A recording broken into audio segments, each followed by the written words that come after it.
Mis queridos, sean bienvenidos como cada miércoles a este espacio que con tanto gusto preparo para ustedes con la intención de entregarles herramientas para gestionar su camino del duelo. Mi nombre es Daniela Hidalgo, soy tanatóloga y si están acá por primera vez, los invito a quedarse hasta el final de esta cápsula y si el contenido que les entrego les suma, les aporta, les da algún tipo de herramienta o de perspectiva, entonces les extiendo la invitación a que se queden, a que se suscriban al canal, activen las notificaciones, me sigan a través de las redes y estén muy atentos a todo el contenido que voy constantemente subiendo. También en la parte de abajo van a encontrar todas las formas de ponerse en contacto conmigo. Pueden agendar un espacio de 20 minutos para conversar en caso de que estén considerando la idea de comenzar a hacer trabajo de duelo en sesiones individuales. Y también pueden unirse a mi comunidad en patreon.com/Daniela Tanatóloga, donde encuentran contenido exclusivo para hacer trabajo de duelo. A todos los que ya están suscritos, muchísimas gracias. A todos los que están comentando las publicaciones, les agradezco infinitamente porque esto hace que cada vez lleguemos a más personas y que este contenido pueda alumbrar el camino del duelo de otras personas. Así que muchísimas gracias. Bien, hoy quiero plantearles un tema que me parece importante y además muy oportuno en esta época, y es hablar de esta sensación de que el duelo puede caducar, que de pronto deja de estar en vigencia mi proceso. Y esto no siempre somos capaces ni siquiera de darnos cuenta, las personas que podemos estar alrededor de alguien que está viviendo un proceso de duelo. Así que este capítulo va a ser muy beneficioso, no solamente para quien está viviendo el proceso de duelo, sino para el entorno. Para comenzar, como he venido haciendo en los últimos capítulos y en los últimos contenidos, quiero señalar la importancia que tiene para mí el que estos contenidos sean escuchados y atendidos sin juicios de valor, sin calificar de correcto o incorrecto lo que estamos haciendo, recordando y teniendo presente que los procesos de duelo no vienen con un manual de instrucciones, que estamos haciendo lo mejor que podemos con los recursos que tenemos y cada herramienta que yo les planteo, cada estrategia, cada visión, cada cosa sobre la cual les invito a reflexionar, tiene la intención de que lo hagan desde la compasión, desde la ternura, el cariño y no el reproche y el juicio hacia ustedes mismos. Bien, este tema del que quiero hablar, que justamente tiene que ver con la vigencia, con la sensación de que nuestro duelo de pronto pierde vigencia. Esto es algo que ocurre y que además es muy frecuente y lo veo mucho en consulta. De pronto ya ha pasado un tiempo, no sé, 6 meses, un año, 2 años, lo que fuere, o algunos meses o algunas semanas, y de pronto alguien se acerca con la postura de, pero todavía estás así por lo mismo, pero te sigue doliendo o yo creo que ya es momento de que lo superes o ya pasó, ya tienes que superarlo o bueno, tienes que echarle ganas para salir de ahí. Y son un montón de frases que de alguna manera invalidan el hecho de que todavía estemos viviendo el proceso del duelo por una pérdida. En este sentido, hay un primer punto y es los duelos no tienen una duración específica y estándar. Es una osadía tremenda la de asumir o pretender que si vivo el duelo por la partida física de un hijo, debo estar en duelo por tanto tiempo, pero que si lo vivo por una separación de pareja, entonces el tiempo es este otro. No funciona así el proceso de duelo. Un duelo es un proceso absolutamente individual que dependerá no solamente de los atenuantes de la pérdida en sí misma, sino de quién soy yo. ¿Cuáles son mis creencias? ¿Cuáles son mis estructuras de valores? ¿Cuáles son mis experiencias vividas? ¿Cuál es mi personalidad? ¿Cuáles son las herramientas con las que cuento? ¿Qué he hecho durante este tiempo? Imagínense todos estos elementos, estandarizarlos y decidir o mencionar o asumir que de pronto en un año una persona que vivió un proceso de duelo por la partida física de un hijo ya debe estar bien. No funciona de esa forma.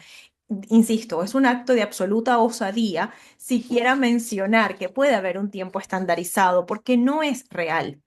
Y esta postura, además, puede generar una sensación de profunda frustración en quien está viviendo el duelo, porque entonces, si se supone que la expectativa sobre mis hombros es que a partir de un año después de vivida mi pérdida yo me voy a sentir mejor, entonces tengo como una urgencia y necesito llegar al año y ya, sentir que logré sanar y que de alguna manera logré trascender el dolor de mi pérdida. Esto no funciona de esa manera, depende de todo lo que hagas a lo largo del tiempo y de todos los elementos que antes mencioné, que son, como les digo, absolutamente individuales. Esta carga, además, esta expectativa sobre los hombros de alguien que está viviendo un proceso de duelo es todavía le da una capa adicional de dolor y no es justo. Tu duelo durará lo que deba durar en función de lo que tú decidas hacer, en función de cuáles son las herramientas que tienes, no solamente el tiempo que pase, sino qué haces durante ese tiempo. Así que esta es una invitación a que de alguna manera saques estas ideas, estas creencias que pueden estar en algún lugar, estas perspectivas, y seas absolutamente compasivo o compasivo contigo y entiendas que el tiempo que te está tomando es el que necesitas para poder trascenderlo, que nadie lo hace ni mejor ni peor y que esta no es una carrera de velocidad, es una carrera de resistencia. Por tanto, no estandarizar los tiempos. Este es un llamado no solamente a quien vive el proceso de duelo, sino a quien puede estar al servicio, acompañando a alguien que está viviendo un duelo. No estandaricemos. No pretendamos además la comparación de que como cuando yo terminé con mi pareja, yo duré solamente 6 meses haciendo el duelo, entonces tú tienes que durar el mismo tiempo. Y si van 7 meses y medio, lo estás haciendo mal. De vuelta, este proceso además es individual. Cada persona lo lidia, lo gestiona, lo maneja de manera diferente.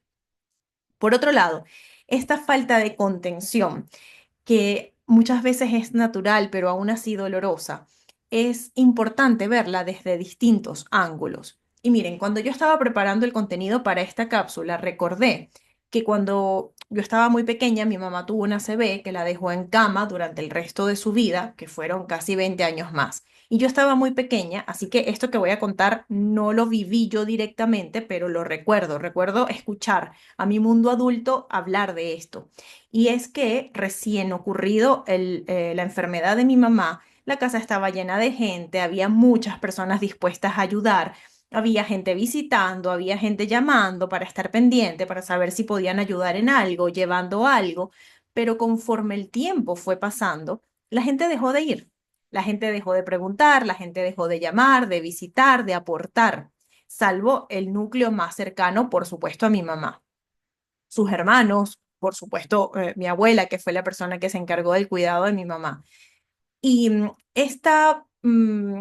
digamos, esta situación puede ser vista desde el juicio de qué horror, mira cómo es que al principio sí, ya después la gente se olvida, y esto también genera una capa de dolor adicional. Y fíjense, es nuestra elección, la actitud con la que voy a vivir cualquier situación que esté yo atravesando. Esa es mi libertad como ser humano. Yo podría quedarme en el juicio, en el señalar, en acusar cómo la gente simplemente descuida a esta persona y hacer críticas de sus actitudes y de pronto cuestionar si de verdad la quieren tanto, cómo es que ninguna persona volvió a ir a la casa. Y eso finalmente le suma una capa de dolor extra a un dolor que ya es bastante importante, como es cualquier pérdida. ¿Qué tal que yo les doy la visión o la perspectiva de todos los seres humanos estamos batallando con nuestras propias sombras, con nuestras situaciones de vida, con nuestras incertidumbres, con nuestros miedos, con nuestras pérdidas?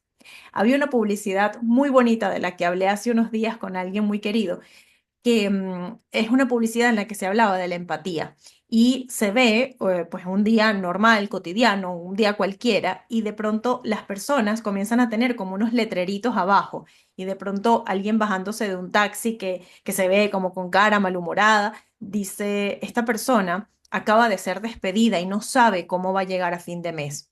Y luego hay otra persona caminando y no parece tener mayor, nada, como mayores emociones en su cara, y abajo aparece un cartelito que dice a esta persona, la llamaron esta mañana para decirle que su papá había tenido un ataque cardíaco.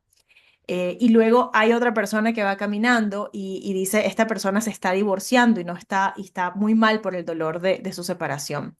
Entonces, todos los seres humanos estamos lidiando a diario con nuestras propias historias de vida, con nuestras situaciones, con nuestros desafíos. Y no siempre tenemos la posibilidad de estar al servicio de otra persona. Y eso no significa que yo justifique la falta de empatía o de contención, pero es que a veces realmente no tengo cómo entregarte algo, no tengo cómo estar a tu servicio porque yo también tengo mi propia historia de dolor. En este sentido, yo he hablado mucho de no convertir a nuestros familiares en nuestros terapeutas. A veces necesitamos contar con ayuda profesional, alguien que conmigo se siente a trabajar en mi proceso. Y ese alguien no necesariamente puede ser una buena amiga o mi hermano o mis papás. De pronto no tienen las herramientas o de pronto ellos también están lidiando con otra situación. Tener una red de apoyo es súper importante, va a ser muy eficiente en muchos aspectos, pero no pretender convertir a alguien de mi familia en mi terapeuta, en la persona que estará siempre para escucharme, porque si tengo mucha suerte, si tengo la fortuna, de pronto sí cuento con alguien así, pero no necesariamente es la regla. Entonces, en esos casos también es importante saber cuándo buscar ayuda, porque sé que en mi entorno, que en mi núcleo, que en mi red más cercana, no tengo estos elementos. Cuando acepto y dejo de resistirme a que esa es mi realidad, puedo salir a buscar ayuda profesional, puedo entrar en un grupo de apoyo, puedo irme a una librería a buscar un libro, puedo comenzar a escuchar un podcast que hablen del proceso de duelo o de cualquier otra situación que yo esté viviendo.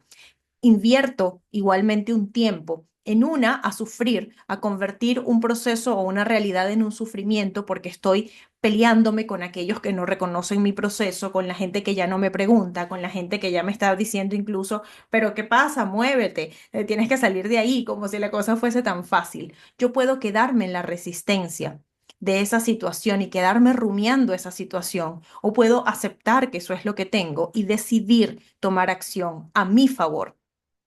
Y para esto conviene dejar de tener la atención puesta en el juicio y llevar la atención a nosotros para encontrar herramientas, para salir a buscar esas herramientas y encontrarlas y tener o ponerlas a mi servicio.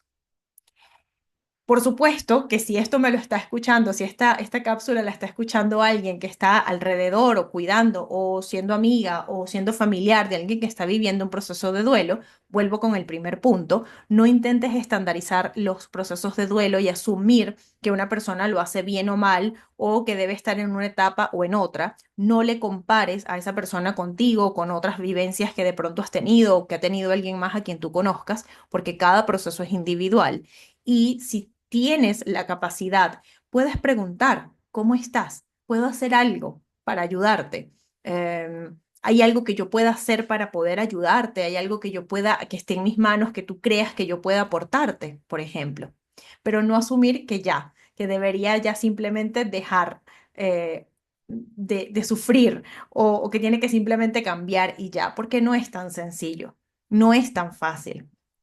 Entonces, cuidado con esas expresiones. De vuelta, esto va dirigido a quien pueda estar, en realidad va dirigido a cualquiera, porque no siempre estamos en la misma posición en la vida. A veces somos la persona que está viviendo el duelo y a veces somos la persona que da contención a alguien en duelo.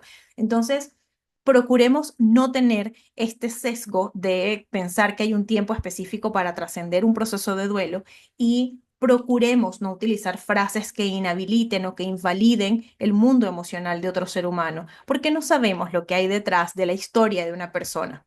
Así que, mis queridos, esta es una situación compleja, lo sé, pero también puede ser una manera de la vida mostrarnos que necesitamos ayuda adicional.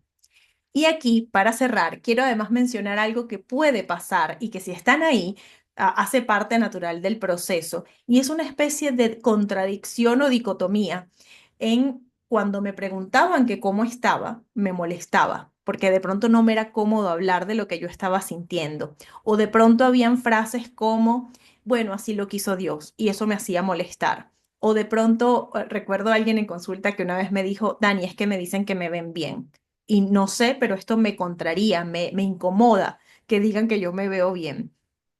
Y de pronto dejan de preguntarte o de pronto dejan de hacer alguna mención de cómo te ves o simplemente ya prácticamente como que ignoran que tú tienes o que viviste una pérdida y que eso de pronto también puede ser como, ay, esto tampoco me siento cómoda o cómodo con esto.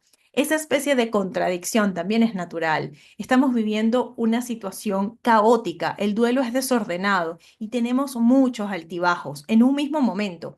Puedo estar en un instante sintiéndome tranquila, a gusto, en paz y 5 minutos después entrar en una profunda sensación de tristeza y luego entrar en una profunda sensación de rabia y de coraje. Y todos estos altibajos, que son absolutamente naturales en un proceso de duelo, hacen que este tipo de contradicciones estén presentes. No significa que estás loco o loca, no significa que estás llamando la atención, significa que estás viviendo un duelo, estás aprendiendo a vivir nuevamente. Y eso es raro.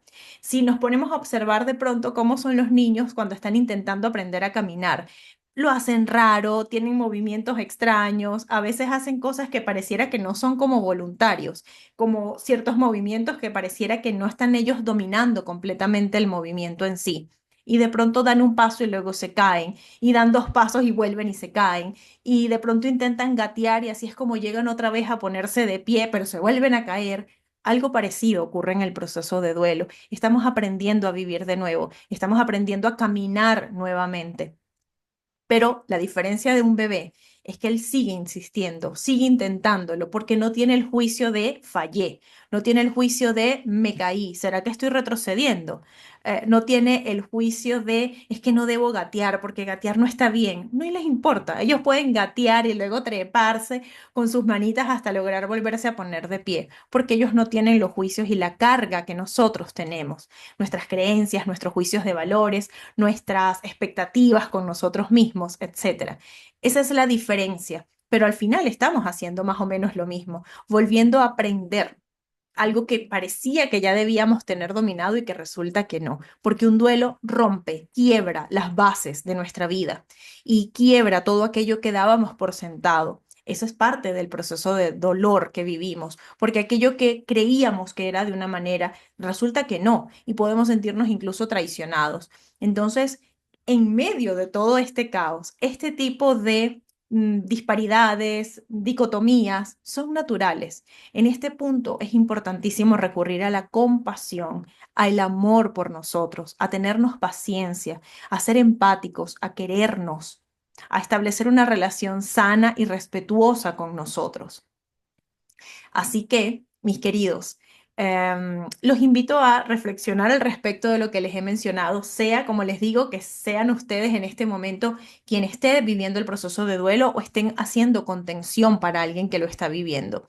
Como les digo, jugamos distintos roles a lo largo de la vida, así que esta herramienta creo que les va a servir de aquí en adelante para siempre, para ustedes mismos y para sus próximas o para sus relaciones afectivas. Les mando un abrazo gigante. Si llegaron hasta este punto, les reitero mi invitación inicial, que es suscribirse al canal, activar las notificaciones. Si les interesa ponerse en contacto conmigo, abajo tienen todas las vías para poder hacerlo. Y los invito además a comentar si algo como esto les ha pasado, si han tenido este tipo de experiencias o incluso si alguna vez ustedes han caído en la trampa de preguntarle a alguien, bueno, ¿y tú? ¿Y tú para cuándo? ¿Cuándo te vas a empezar a sentir mejor? Porque esto nos ayuda no a señalarnos como culpables y a vibrar en la culpa, sino a tomar conciencia. La vida no viene con un manual de instrucciones, mi queridos. Estamos haciendo lo mejor que podemos con lo que tenemos. Así que la reflexión y si se animan a compartirlo en los comentarios, les va a ayudar, nos va a ayudar muchísimo a todos. Así que los invito a hacerlo. Les mando un abrazo gigante y nos vemos muy pronto.